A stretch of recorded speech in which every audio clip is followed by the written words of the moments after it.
Sejarah reformasi pemilu lewat DPRD itu curang. Curangnya gimana? Jual beli kursi itu.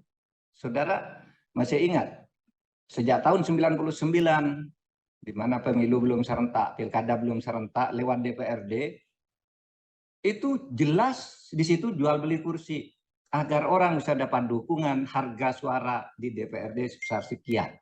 Misalnya ada satu calon kuat di satu daerah mendapat dukungan partai, tapi kurang dukungan dari DPRD untuk bisa menang. Lalu beli ke orang. Kurang berapa sih kursinya? Kurang 20 miliar dibayar. Satu kursi bisa 5 miliar. Berikutnya menjadi borongan.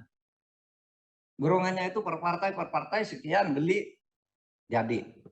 Semua partai. Bahkan dari PKS pun yang nerima uang saya tahu.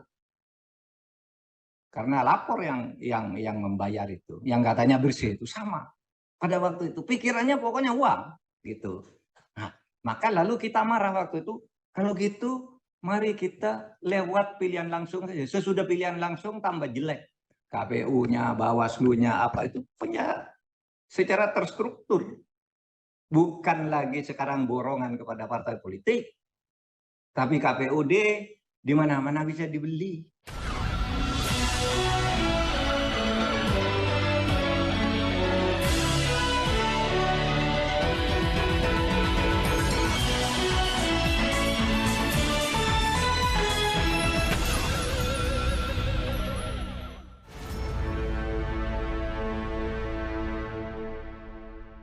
Assalamualaikum warahmatullahi wabarakatuh. Saya Herzbun Arif dari Forum News Network. Presiden Prabowo mengusulkan pilkada dikembalikan ke DPRD. Pilkada langsung itu menguras anggaran yang sangat besar, dan pada pilkada serentak 2024 anggarannya sampai 37 triliun. Selain itu kan dari sisi para kandidat sendiri juga mengeluarkan uang yang sangat besar, mulai dari mahar untuk partai politik, money politik di lapangan juga gila-gilaan, dan juga main dengan para penyelenggara pemilu. DPR rencananya itu akan membahas usulan Presiden Prabowo setelah reses ini berakhir pada akhir Januari tahun depan. Usulan Presiden Prabowo ini mengundang pro kontra. Banyak yang tidak sepakat dan khawatir hal itu hanya memindahkan persoalan, karena sesungguhnya persoalannya bukan pilkada langsung atau melalui DPRD. Jika melalui pilkada langsung itu salah satu yang jadi masalah adalah money politik, sementara kalau melalui DPRD ini jadi transaksional dengan anggota DPRD. Bahkan belakangan ini jadi borongan gitu ya. Dealnya cukup dengan parpol itu punya kursi berapa dan nilai satu kursi berapa. Jadi gitu, diborong habis kalau dulu transaksi dengan masing-masing anggota DPRD. Nah, soal ini tadi malam itu dibahas sangat serius ini di Forum Guru Besar dan Doktor Insan Cita. Ini diskusi disebut sebagai diskusi awal pekan dengan topik plus minus pilkada oleh DPRD. Narasumbernya ini sejumlah pakar hukum tata negara dan ada juga dari DPR RI. Ini kalau dari pakar hukum ini ada Dr. Abdul Aziz SR ini dari Universitas Brawijaya, kemudian ada Ketua Komisi 2 Ahmad Doli Kurnia Tanjung, Profesor Mahfud MD, Profesor Siti Zuhro ini dari BRIN, dan kemudian ada Profesor Nurlianuddin ini dari LAN ya, Lembaga Administrasi Negara, seingat saya seperti itu. Kemudian ada Profesor Johermansyah Johan, ini memang dikenal sebagai pakar otonomi daerah karena pernah menjadi juga pejabat sebagai Dirjen Otonomi Daerah. Sebagai moderatornya adalah Dr. Eha Saleha, sementara hostnya atau tuan rumah dari kegiatan ini yang rajin ngumpulin tokoh-tokoh ini adalah Kang Sujana Sulaiman atau Kang Janatea. Saya akan mengajak Anda untuk menyimak pemaparan dari Profesor Mahfud MD. Sebagai tokoh yang pernah menjadi Ketua Mahkamah Konstitusi dan Menko Polhukam, Mahfud MD adalah figur yang otoritatif bicara soal ini. Punya latar belakang akademis sebagai seorang ahli hukum tata negara, pengalaman yang luar biasa menangani sengketa pilkada di Mahkamah Konstitusi, dan sebagai pengambil kebijakan karena pernah berada di dalam pemerintahan. Kalau ditanya posisi saya, apakah langsung atau lewat DPRD? Pada saat ini posisi saya menyerahkan ke diskusi politik. yang lebih terbuka, ke DPR lah, ke parpol, perguruan tinggi dan sebagainya. Kenapa saya katakan pada saat ini? Sebab di masa lalu itu tepatnya tahun 2012 sampai 2014 saya salah seorang yang mendukung pilkada itu dikembalikan ke DPRD. Karena pada waktu itu bukan hanya saya, ya saya waktu itu hakim MK mengadili ratusan kasus pilkada ini. Memang di situ terjadi perusakan oleh pemilihan langsung ini terhadap kehidupan masyarakat, terhadap harmoni di masyarakat dan juga sikap masyarakat di dalam berpolitik. Itu. Sehingga pada waktu itu yang setuju kembali ke pemilihan DPRD itu semua partai politik. Pada waktu sudah buat komunike bersama parpol bahwa kita kembali ke DPRD saja karena rusak pemilihan. Lalu pemerintah diwakili oleh Pak Gamawan Fauzi dan Joko Suyanto, Menko Polhukam waktu itu juga menyerukan itu. Kemudian KPU, Hafid Ansori pada waktu itu ikut berbicara betapa rusaknya pilkada langsung itu. Saya menjadi pembicara yang kemudian mengajukan data. Hampir semua pilkada itu curang dan merusak kehidupan masyarakat. Apa kerusakannya nih? Data resmi yang dikemukakan ketika itu, 62% kepala daerah hasil pilkada itu terlibat korupsi. 62%. Itu datanya Pak Gamawan Fauzi yang kemudian mungkin menjadi bahan disertasinya. Sampai dengan tahun 2020, ketika saya sendiri sudah Menko Polhukam, data dari KPK dalam satu forum berbicara dengan saya, Pak Nurul Gufron, 84% pilkada itu dibiayai oleh Cukong.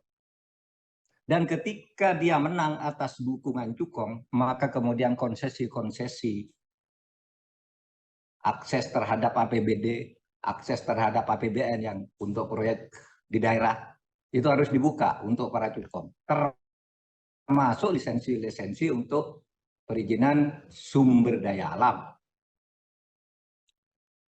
Saudara, pada waktu itu NU dan Muhammadiyah nih. NU dan Muhammadiyah, dua ormas terbesar. Itu menyatakan kembali saja ke DPRD. Kenapa? Ini rusak nih masyarakat ini. Korupsinya luar biasa. NU Muhammadiyah itu bisa di apa? Jejak digitalnya masih dibuka sikap NU dan Muhammadiyah ketika itu. Ya rusak, suap menyuap luar biasa. Lalu ada yang bilang di dalam sebuah munas NU, Pak, DPRD itu lebih rusak. Itu DPRD itu kursinya dijual satu untuk memilih seseorang, harganya bisa miliaran harga satu kursi itu. Lalu apa jawab NU pada waktu itu? Suap itu bisa dilokalisir. Satu DPRD kalau provinsi itu kan paling banyak 100. Kalau yang korupsi menjual kursinya taruh 51%, 51 orang agar bisa menang, itu kan bisa lebih mudah diawasi. Di DPRD, kursi DPRD kabupaten, kota 45 atau 25 kursi, itu separuhnya cuma berapa. Tapi yang ini, yang dirusak rakyat.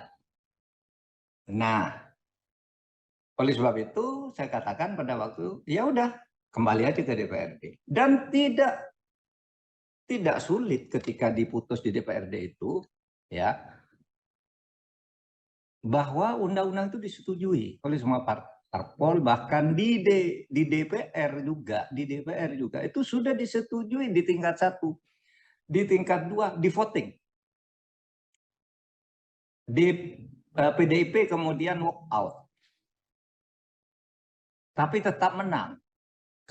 Kembali ke DPRD. Nah, sesudah itu LSM, masyarakat sipil yang juga punya alasan ini demokrasi mundur kalau kembali gitu. Wah, Pak SBY dibully habis-habisan.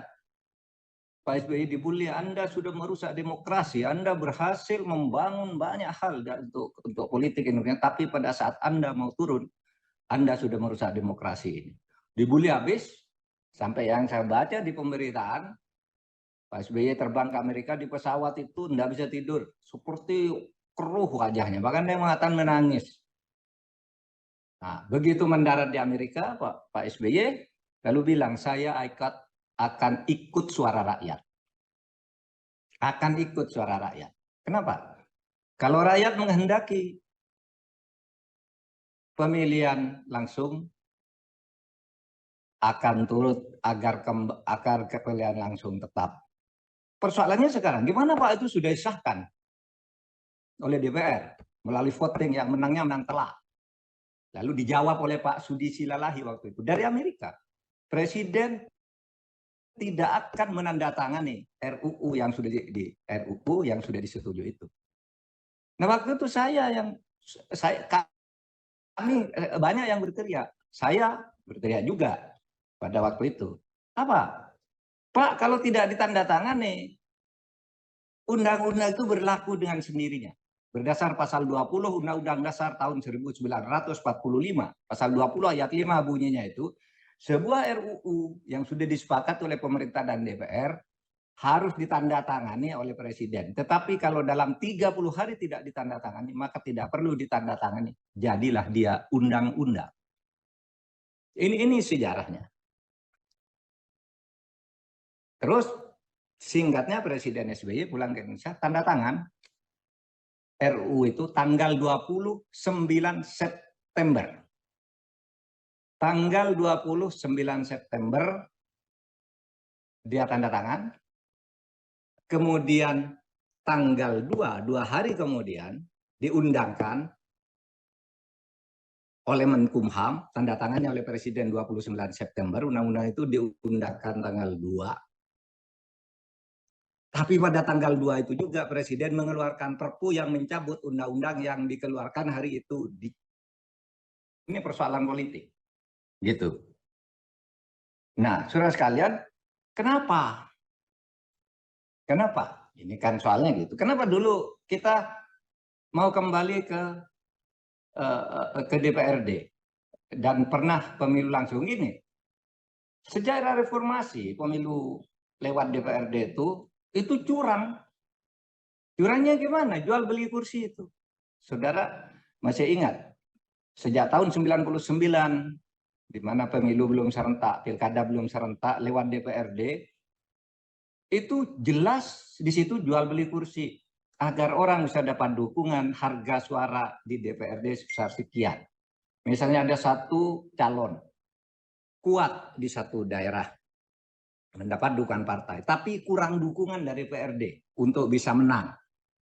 Lalu beli ke orang, kurang berapa sih kursinya? Kurang 20 miliar dibayar. Satu kursi bisa 5 miliar. Berikutnya menjadi gorongan. Gorongannya itu per partai sekian beli jadi. Semua partai. Bahkan dari PKS pun yang nerima uang saya tahu. Karena lapor yang membayar itu, yang katanya bersih itu sama. Pada waktu itu pikirannya pokoknya uang gitu. Nah, maka lalu kita marah waktu itu, kalau gitu mari kita lewat pilihan langsung saja. Sesudah pilihan langsung tambah jelek. Kenapa?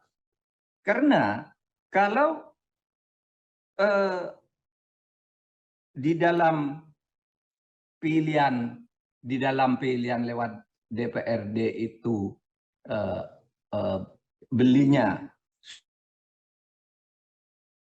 kalau yang sekarang ini kan eceran, pakai amplop-amplop gitu ke rakyat. Dengan wah mahal sekali sekarang ini, mahal banget. Saudara, saya baru saja sore tadi datang tamu. Ini menang di pemilihan. Tetapi sebelum pemilihan sudah didiskualifikasi dengan alasan yang dicari-cari. Tapi rakyat tetap memilih, sehingga meskipun dia didiskualifikasi, terpilih dengan suara terbanyak. Ini akan jadi masalah.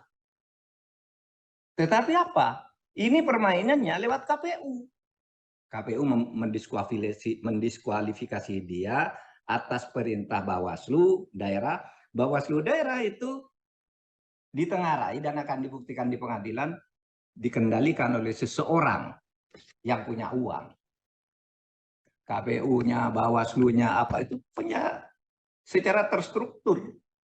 Bukan lagi sekarang borongan kepada partai politik, tapi KPUD di mana-mana bisa dibeli. Tidak seluruhnya, tapi nanti akan Anda mendengarkan pembuktian itu nanti di sidang-sidang MK yang disebut oleh Pak Abdul Aziz tadi. Sekarang ini gugatannya udah 50% lebih. Itu nanti akan akan dibuktikan. Tentu waktu saya ketua MK yang begitu itu tidak membatalkan hasil pemilu. Gimana misalnya saya membayar Pak Jana, bayar Pak Aziz, bayar Bu Siti Zuhro, nih tolong dong bayar. Terima uang, ada bukti. Terima uang.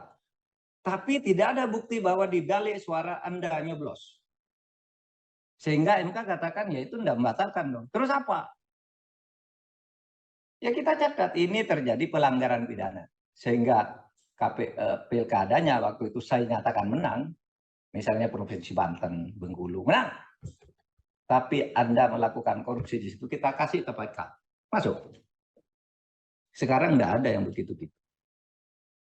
Menang ya menang gitu. Tidak ada.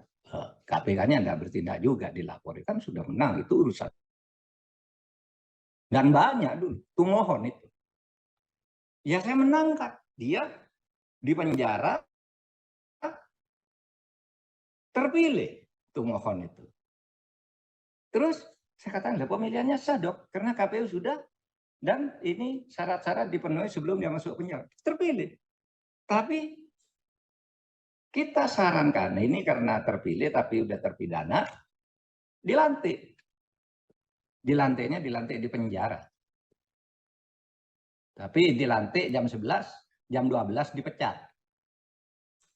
Bisa, itu yang kasus Tumohon. Anda bayangkan di Indonesia ini, orang di penjara bisa dipilih.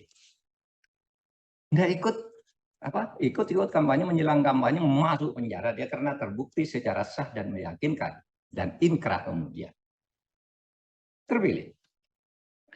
Nah, oleh sebab itu ini penyakit masyarakat sehingga waktu itu oh ya udahlah kita kembali ke DPRD aja. Tetapi kemudian saya melihat sebenarnya pemilihan langsung ini ada bagusnya. Kemudian partisipasi masyarakat bisa langsung. Kalau ditanya positifnya, bahwa partisipasi masyarakat bisa langsung sekarang. Bahwa sekarang dibeli pemilu berikutnya dibeli oleh orang lain lagi pemilu. Karena itu tergantung pada kalau teorinya Pak Budiono itu kan pendapatan per kapita kita memang dalam sekarang ini masih sebesar 4.700-an pendapatan per kapita kita itu. Padahal kata Pak Budiono, satu pemilu itu akan mulai agak demokratis betul kalau sudah 6.000 pendapatan per kapitanya. Kalau masih di bawah itu masih jual beli suara itu masih terjadi gitu. Ini Pak Budiono tentu bicara dari aspek ekonomi politik sebagai pidato guru besarnya waktu itu, tapi wapres waktu itu. Nah, saudara sekalian, saya melihat ya, mana sih yang sekarang rusak? Bukan hanya parpol menurut saya, yang justru lebih parah itu penyelenggaranya. Kalau parpol itu beli jual gitu, jual rekomendasi sekali selesai. Tapi di lapangan KPU, ya kan, Bawaslu itu yang banyak. Itu akan jauh lebih banyak daripada parpol. Dan itu tidak bisa misalnya parpolnya baik kalau penyelenggaranya kayak gitu. Aparat, misalnya aparat, kalau kita mau nuduh polisi, tentara, iya ada, tetapi itu tidak untuk satu parpol. Di tempat tertentu dia dukung calonnya Golkar, di tempat lain dukung calonnya Demokrat, di tempat lain lagi calonnya ini, gitu. Itu aparat. Sehingga tidak menginstitusional dalam arti merupakan kebijakan Polri sebagai institusi, tidak. Itu main cincai di daerah-daerah aja, tergantung Ya dukung siapa? Di Bandung dukung ini, di Surabaya dukung itu, di macam-macam. Sehingga sekarang itu kecurangannya kecurangan silang. Nah, saudara sekalian, oleh sebab itu, mari kita diskusikan. Kita akan mendengar mana sih yang lebih baik. Semuanya ada baik, ada buruknya. Misalnya sekarang ini ya, kalau saya katakan apa sih yang sekarang ini baik misalnya, sekarang sekat-sekat ideologis tidak ada. Sekat ideologis tidak ada. Orang mengatakan PDIP dengan PKS itu tidak akan pernah ketemu karena secara ideologis bertentangan. Itu mungkin di Jakarta. Di tempat lain mereka bersatu. Iya kan? PDIP dan Golkar ribut di DKI. Tapi di daerah lain bersatu. Itu sebabnya PDIP itu sekarang mendapat bupati kepala daerah yang didukung oleh PDIP, yang diusung maupun diusung sendiri sebagai atau bukan, jumlahnya 249.